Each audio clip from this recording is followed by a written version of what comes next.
اعوذ باللہ من الشیطان الرجیم بسم اللہ الرحمن الرحیم۔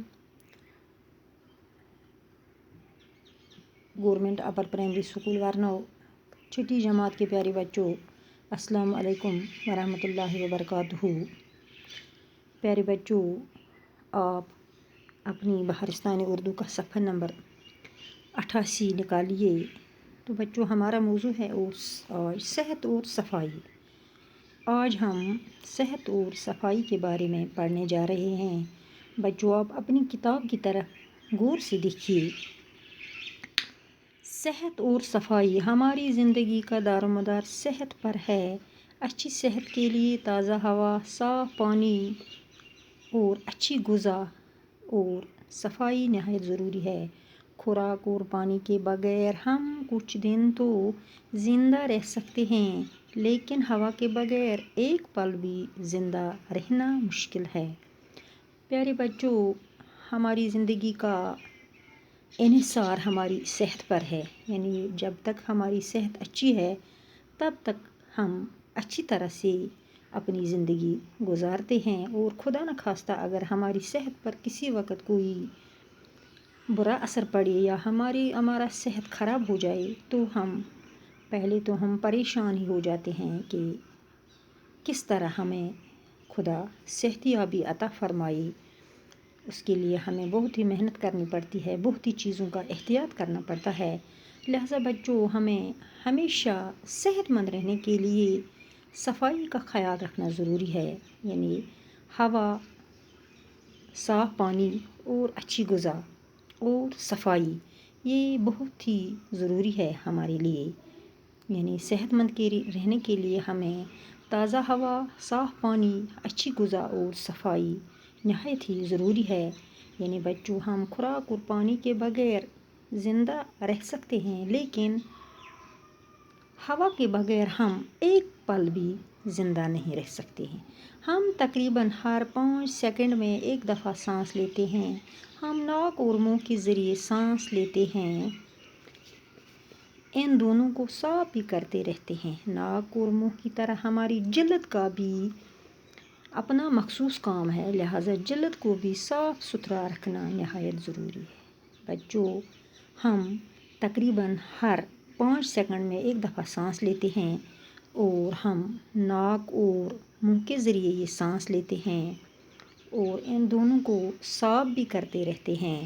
ناک اور منہ کی طرح ہماری جلد، یعنی ہماری جو کھال ہے، اس کا بھی ایک مخصوص خاص کام ہے، لہٰذا بچوں، ہمیں اپنی جلد کو بھی نہایت ہی صاف ستھرا رکھنا ہے۔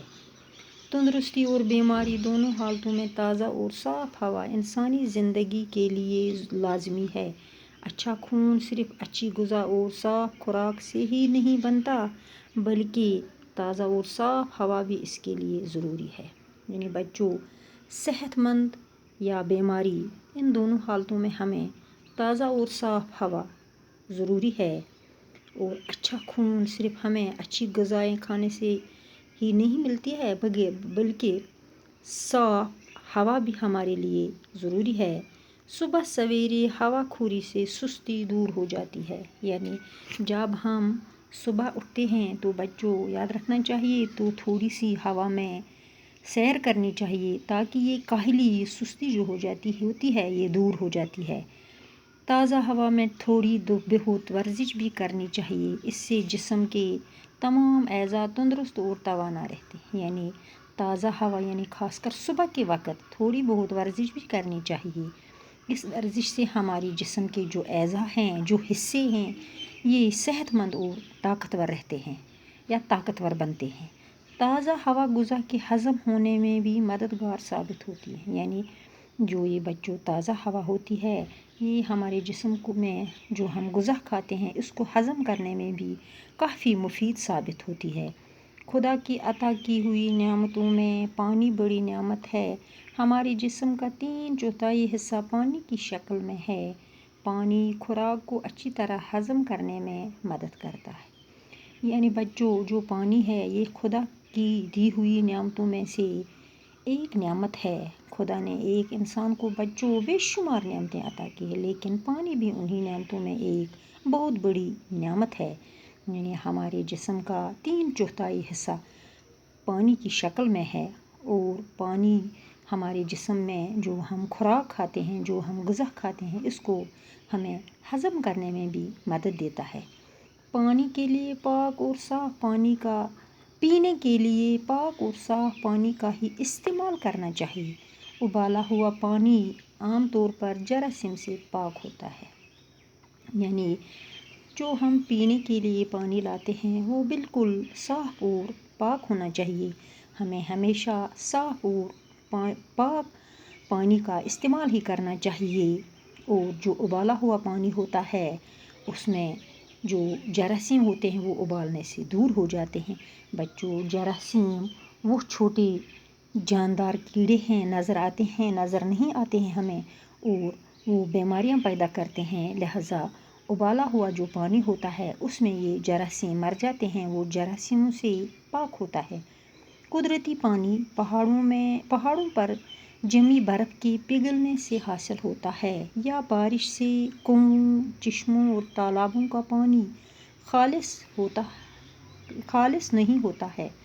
یعنی بچوں، جو قدرتی پانی ہوتا ہے، یعنی جو پہاڑوں پر برف ہوتی ہے، جب وہ پگھلتی ہے، جو پانی ہم اس سے حاصل کرتے ہیں، یا بارش سے، یا کنووں سے، یا چشموں یا تالابوں سے جو پانی ہم حاصل کرتے ہیں وہ خالص نہیں ہوتا، یعنی وہ صاف نہیں ہوتا ہے۔ اس پانی میں مختلف قسم کے معدنیاتی مادے شامل ہوتے ہیں۔ اس طرح سمندر کا پانی نمکین ہونے کے باعث استعمال میں نہیں لایا جاتا۔ یعنی جو پانی تالابوں، چشموں اور کنووں سے ہم حاصل کرتے ہیں اس میں معدنیاتی مادے شامل ہوتے ہیں، اور اسی طرح جو سمندر کا پانی ہوتا ہے یہ نمکین ہوتا ہے، یہ ہم استعمال نہیں کر سکتے ہیں۔ آلودہ پانی کے استعمال سے ہیضہ اور ٹائیفائڈ جیسی مہلک بیماریاں پیدا ہو جاتی ہیں۔ یعنی جو آلودہ پانی، آلودہ مانے گندا پانی، جو گندا پانی ہوتا ہے اس سے مختلف مہلک بیماریاں یعنی خطرناک بیماریاں پیدا ہو جاتی ہیں، ہلاک کرنے والی بیماریاں مہلک مانے ہلاک کرنے والی بیماریاں یعنی ہیضہ اور ٹائیفائڈ اس سے پیدا ہو جاتی ہے۔ ہوا اور پانی کے بعد سب سے ضروری چیز غذا ہے۔ ہماری صحت کا انحصار غذا کے درست انتخاب پر ہے، لہٰذا غذا کا انتخاب ایسا ہونا چاہیے جو پورے جسم کی نشو و نما کے لیے مفید ہو اور ہمیں تندرست رکھے۔ بچوں، ہوا اور پانی کے بعد سب سے ضروری چیز کیا ہے؟ وہ ہے ہماری غذا، یعنی ہماری صحت کا دار و مدار ہماری درست غذا کے انتخاب پر ہے۔ یعنی ہمیں ہمیشہ اچھی غذاؤں کا انتخاب کرنا چاہیے، یعنی ایسے غذا جو ہمارے جسم کی نشو و نما کے لیے مفید ہو اور ہمیں صحت مند رکھے۔ قدرت نے دنیا کے مختلف حصوں میں مختلف غذائی اجناس کی پیداوار کی سبیل رکھی، یعنی خدا نے دنیا کے مختلف خطوں میں مختلف حصوں میں مختلف غذائی جنس کی پیداوار رکھی ہے۔ تو بچوں، اس کے بعد ہم نے پڑھا اس کے کچھ مشکل الفاظ ہیں، آپ ان الفاظ کو انڈر لائن کیجیے اور ان کا معنی لکھتے جائیے۔ پہلا الفاظ ہے دار و مدار۔ دار و مدار مانے انحصار کرنا۔ توانا مانے طاقتور۔ ہوا خوری مانے کھلی ہوا میں سیر کرنا، یعنی ہمیشہ صبح سویرے ہوا خوری کرنی چاہیے، یعنی کھلی ہوا میں تھوڑی سی سیر کرنی چاہیے بچوں۔ حشاش بشاش مانے بہت خوش۔ اعضا مانے بدن کے حصے۔ جراثیم مانے وہ چھوٹے جاندار جو نظر میں نہیں آتے اور وہ بیماریاں پیدا کرتے ہیں۔ اس کے آگے کل پڑھیں گے بچوں۔ باقی وسلام، خدا حافظ۔